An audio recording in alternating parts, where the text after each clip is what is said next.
বসো আমার কোলে বসো। এই দেখো হাত দাও হাত দাও। ভয় পাচ্ছ ভয় পাচ্ছ? ভয় পায় না। এই দেখো আমার কাছে আসছে। এই দেখো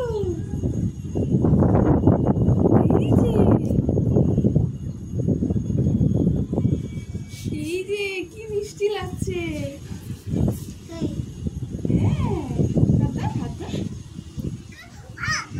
আমি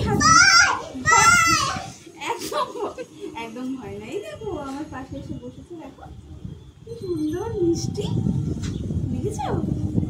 হ্যাঁ এই যে এটা কি বাবা? না না কুতুত। ওই কুতুত। এটা কি কুতুত?